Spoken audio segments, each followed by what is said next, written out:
Every morning, I sit in front of Jennifer's photo and say a prayer. My wife Jennifer was a doctor. She was the daughter of the biggest hospital in the state, Miller General Hospital. That was my wife, Jennifer. We met through an introduction. It was set up by a professor from a university hospital. I remember being awestruck when I first saw Jennifer. I had never seen someone so beautiful. Her well-defined features and her refined upbringing. Even her title was without fault. All I could think about during our first meeting was how much I wanted to see Jennifer's smiling face, which seemed a bit tense. In the end, we started dating. I was quickly liked by her parents and they pursued our marriage as soon as possible, which I hardly had a chance to refuse. Our marriage proceeded smoothly, and Jennifer and I got married, feeling somewhat left behind in the swift proceedings. This doesn't mean I didn't love Jennifer.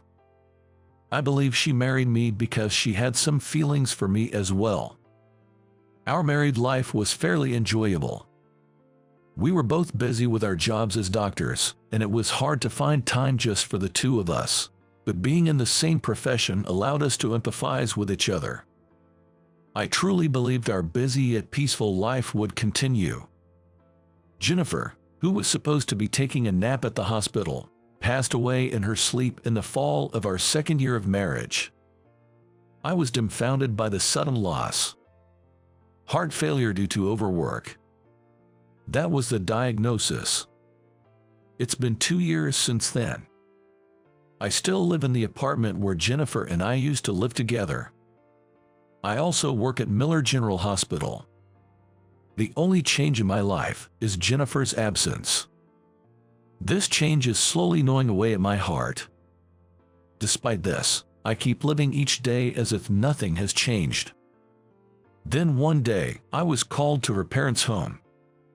Jennifer's family, the Millers, have been a line of doctors for generations, and originally, it was supposed to be Daniel, the eldest son, who would take over the hospital.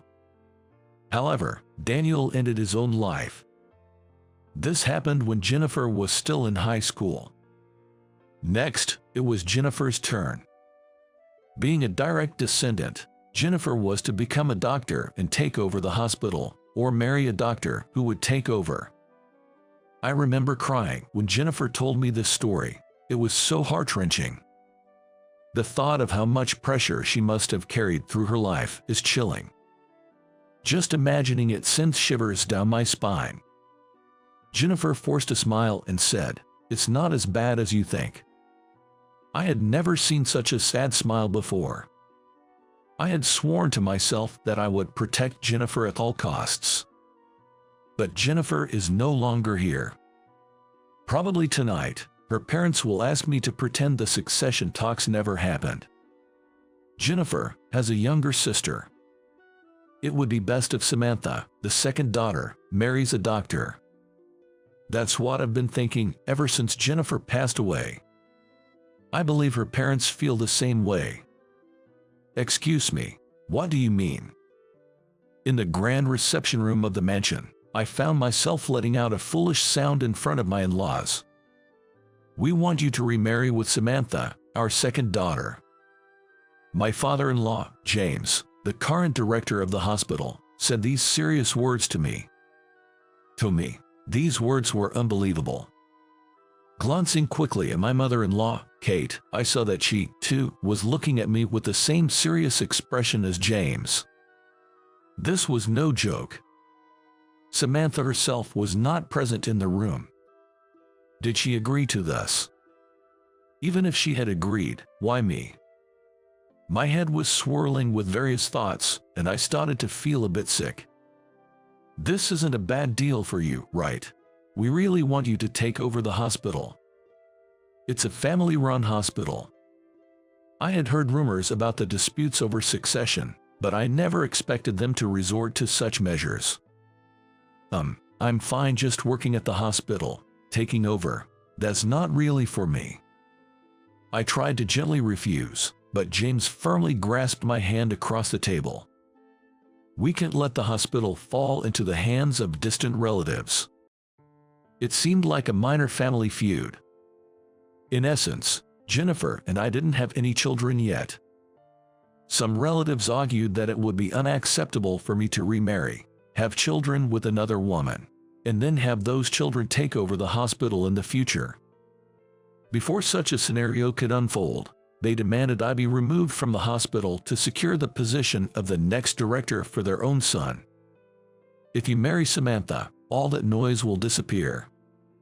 I've always thought of being a doctor as my true calling.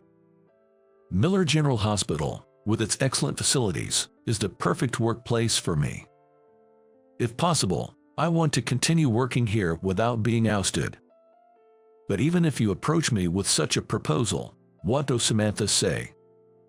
Trying to free myself from James's grip as casually as possible, I drank some coffee to calm myself down.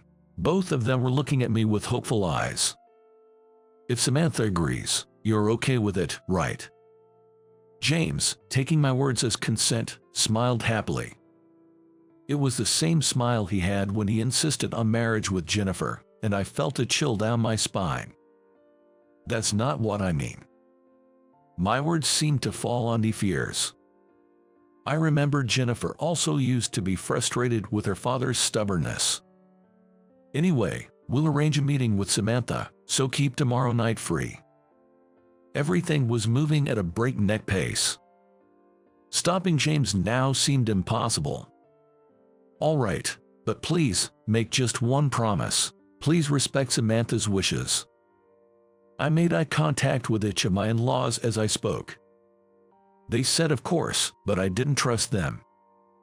As I left their house, I knew I had to come up with some plan. The next morning at the hospital, James, in high spirits, told me he had managed to contact Samantha. I was invited to dinner that evening at a fancy restaurant favored by James. Unable to refuse, I accepted. It would be the first time in a long while that I'd see Samantha. Since our wedding day, we had hardly met. Whether it was for Christmas or New Year's, she never seemed to visit her parents' home. She mostly ignored calls from Jennifer, keeping her distance from her family.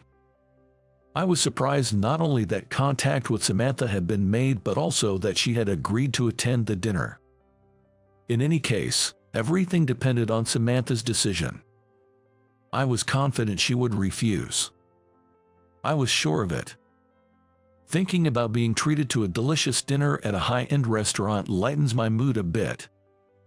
For a moment, the image of Samantha frowning and glaring at her parents flashed through my mind. Normally, I never leave work on time due to overtime. But tonight, it must have been arranged by James, the hospital director. Everything went smoothly. After going home once to change into a suit, I spoke to Jennifer's photo before leaving. I'm going to meet Samantha. Jennifer's smiling face in the photo seemed to cloud over slightly, but maybe that was just my imagination. I'll be back soon.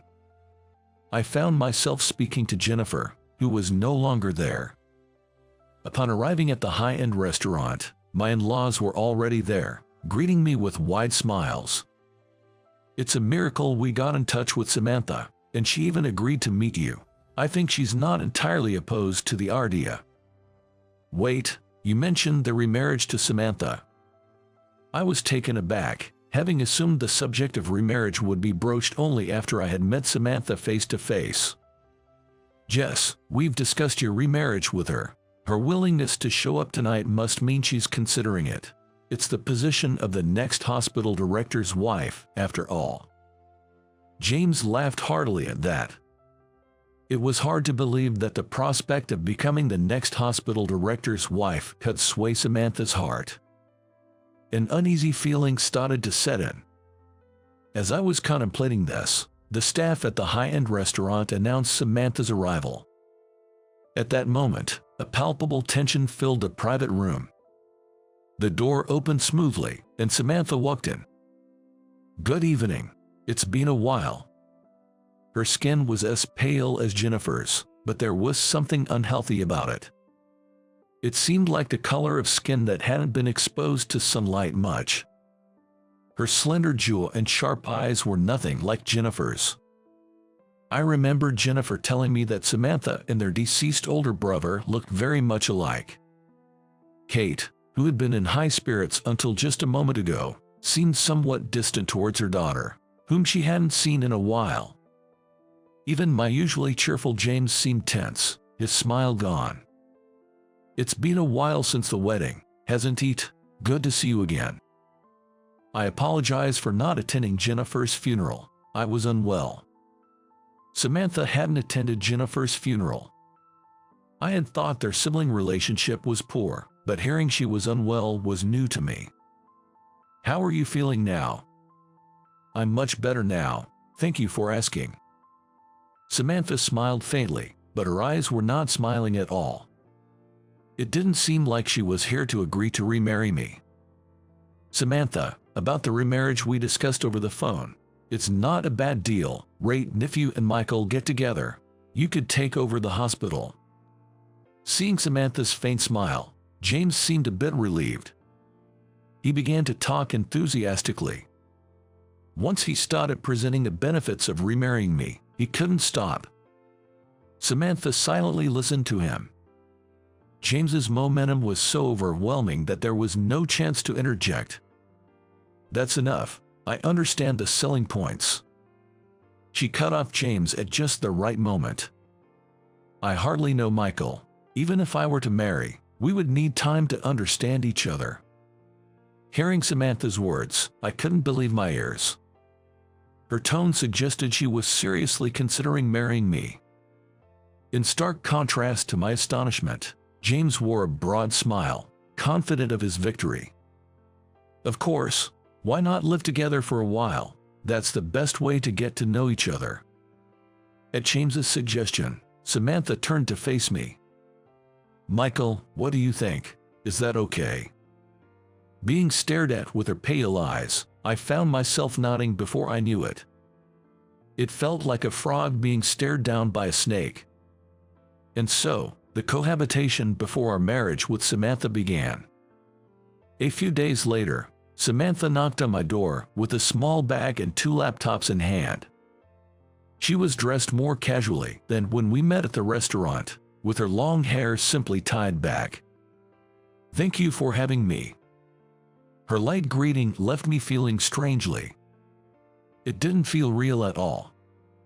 "I've kept Jennifer's room empty for you to use, and here's a spare key for the place." I showed Samantha to the room and handed her the key. "By the way, Samantha, what do you do for work?" I was about to mention my frequent overtime when I suddenly realized I knew nothing about Samantha's job. "I mostly do day trading from home, and a bit of gambling, I guess." I was taken aback and couldn't respond immediately. Samantha lived in a completely different world from Jennifer, who dedicated her private time to patients and medical work. This premarital cohabitation seemed fraught with challenges. But this was just the beginning. Living with her, I was constantly surprised. Left to her own devices, she wouldn't leave the house for a week. Her diet consisted of 1 meal a day, either instant food or takeout. She never cooked. "There's no point in pretending, right? This is how I live." This was supposed to be a cohabitation with marriage in mind. I couldn't help but ask her bluntly if she didn't want to present herself better. It made sense that she didn't get along well with Jennifer. Though I was initially appalled, living with her for a few days somehow made me envious of her lifestyle. She made her own decisions and lived as she pleased. In her, I saw a sense of freedom I had forgotten. "Let's have dinner together tonight. I'll cook." That day, I finished work on time, did some grocery shopping, and headed home. When I called out to Samantha through the door, a surprised "really" came from inside. Our cohabitation was meant for us to get to know each other, but we seldom had time together. For some reason, I wanted her to taste my cooking. Cooking has been my hobby since I was single. On days off, I used to prepare elaborate courses for Jennifer. I loved losing myself in cooking, forgetting about work. Tonight, I planned a little course meal. As I was preparing the appetizer, soup, and salad, Samantha peeked into the kitchen. "Michael, I didn't know you cooked. I thought work was all you ever thought about." She stood beside me, watching my cooking with a curious fascination. "Since you're watching, want to help?" "That's a different matter." Samantha smoothly dodged my request and laughed. We started talking bit by bit. Samantha said she never cooks. She usually relies on takeout or instant meals. If she craves something specific, she goes out to eat. She hates washing dishes and is not good at cleaning, making her a less than ideal bride, she joked. Come to think of it, Jennifer also struggled with household chores at the beginning of our marriage. Samantha's words made me reminisce about the early days with Jennifer. Initially, Jennifer couldn't manage household chores. She didn't even know how to use a washing machine. I found Jennifer irresistibly adorable when she blushed and said, "I'd only focused on my studies." It's best when each person does what they're good at. I believe we were truly a great couple. Of course, that makes sense. They never let Jennifer do anything other than study. By they, Samantha was referring to my in-laws. Whenever she mentioned her parents, her tone turned scornful. "I heard from Jennifer that things were tough after your brother passed away." Hearing this, Samantha suddenly looked up from her cooking, a surprised shift in her gaze towards me. Her face bore a complex expression I had never seen before. I heard she was suddenly switched to medical school. Her piercing gaze made me continue defensively, as if asking how much I knew. I think Jennifer was desperate to meet their expectations.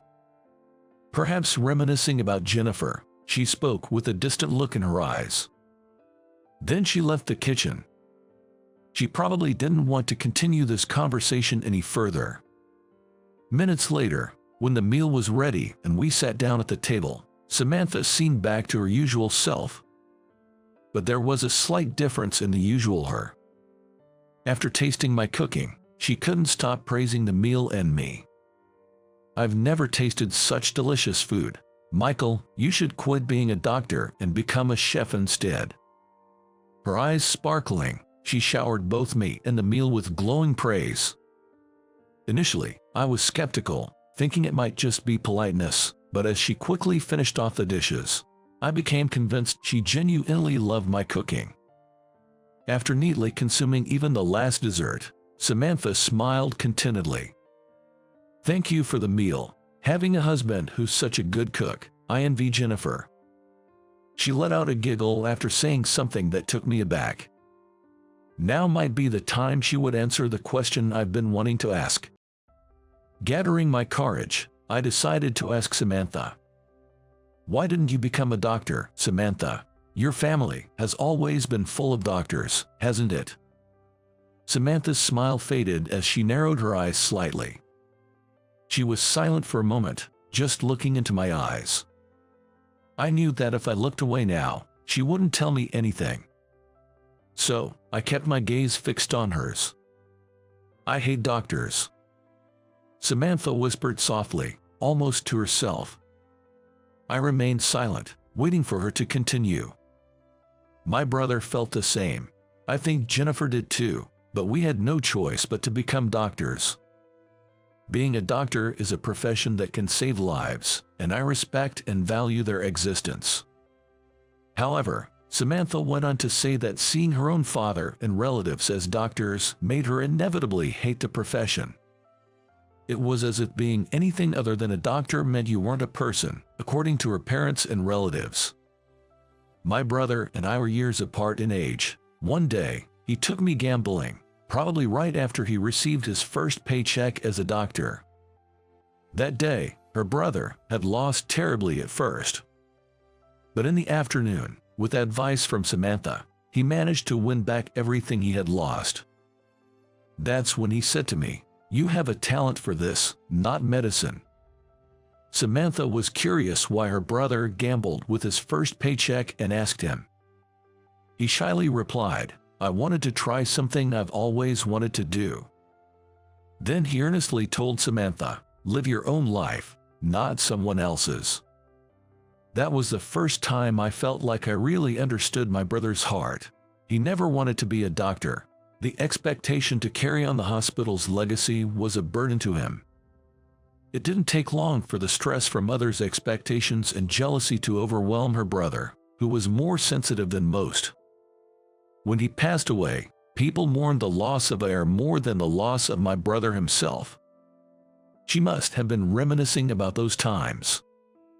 Anger flickered in Samantha's eyes. I remembered hearing from Jennifer that when her brother died, Samantha was the last one to leave his coffin, crying inconsolably. She had a bond with her brother that Jennifer never had. Jennifer became a victim of those people. Samantha said, looking straight at me. "I'm sure Jennifer met your parents' expectations, but I believe she was happy after she got married. Yet, stress and overwork led to this. I wonder if life with me was a burden for Jennifer. Heart failure due to stress and overwork. That's what the death certificate stated. I think I wasn't able to heal Jennifer. And I regret that." "Wait, Michael, you're misunderstanding something. I think Jennifer was happy to be married to you. After all, she often contacted me, someone she didn't get along with, to brag about you and gush about her married life." Samantha's words took me by surprise. I had no idea she boasted about me. It was those people who pushed Jennifer to the brink. Once again, Samantha referred to them with disdain, saying "those people." She then shared a truth unknown to me. It seems Jennifer was constantly pressured by her parents, asking her when will we have a grandchild, as if on a daily basis. They urged her to have a child quickly, so someone not of the Miller bloodline would spend less time at the helm of the hospital. They even went so far as to say that divorce was acceptable, or rather, encouraged, once she had a child. Samantha mentioned that Jennifer had confided this to her. Their display of a strained sisterly relationship was apparently a facade to deceive their parents. Samantha revealed she lived apart as a refuge for Jennifer in times of need. I can't believe they would go to such lengths. How selfish. I felt a growing disdain for James, the director. What did he think of his own daughter? "Michael, run away quickly. Escape before you become their prey." Samantha pleaded with me. "Jennifer had one request for me," she continued. "If anything happened to her, she wanted me to protect you in her stead." This was her way of repaying me for becoming a doctor and serving as Samantha's shield, as her parents wished. I was protected by Jennifer, so now I will protect the person Jennifer cherished. Samantha asserted with determination, and in her eyes, I saw a reflection of Jennifer. "Thank you for telling me the truth." Gratitude naturally spilled from my lips. Hearing my words, Samantha's face softened with relief. Days later, I submitted my resignation at the hospital. When Samantha and I entered the director's office together, James probably expected good news. He couldn't have imagined I would turn down the position of the next director. His disbelief was evident when we told him of my refusal to remarry Samantha and my decision to leave the hospital. He was literally breathless. So, this is what it means to be left breathless, I thought, observing the scene with a detached calm. "Did you finally realize that things won't always go your way?" Samantha said, her voice filled with genuine amusement. The director, at a loss for words, continued to open and close his mouth, pointing at me. He looked like a carp gasping for air in a polluted pond, a sight that evoked a sense of pity. I married Jennifer because I loved her, not because I loved this hospital or the Miller family. To hell with the position of the next director. At my words, Samantha burst into laughter, holding her stomach, while the director turned red-faced, looking as if he might faint. "Let's go, Michael." As I hesitated, wondering if I should call a nurse for about to faint James, Samantha firmly grabbed my hand. She pulled me towards the exit of the director's office. "You'll regret this. I'll never forgive you." Hearing the director's cries like the howl of a defeated dog behind us, I ran down the hospital corridors with Samantha. Passing by the head nurse, I managed to say, "Please check on the director," without stopping. This exhilarating feeling was a first in my life, bringing uncontrollable laughter from deep within. The moment we stepped outside the hospital, an unbelievably blue sky greeted us. It felt like a moment of liberation from all entanglements. "Michael, I have another request." Still facing forward while running ahead, she spoke in a loud voice, our hands clasped together. "What is it? Another request?" I asked back loudly, caught up in the moment. "Would you enjoy a free life with me? I want to eat your cooking forever." Samantha shouted this as if proclaiming it to the sky. I was surprised but not displeased. "Even though I'm a doctor." "It's you, so it's fine. A profession is just like an option, right?" Samantha's words brought a surge of laughter. I think life with her would be full of surprises and constant laughter, with occasional disagreements and arguments, yet always with mutual respect. The clear blue sky seemed to promise just that,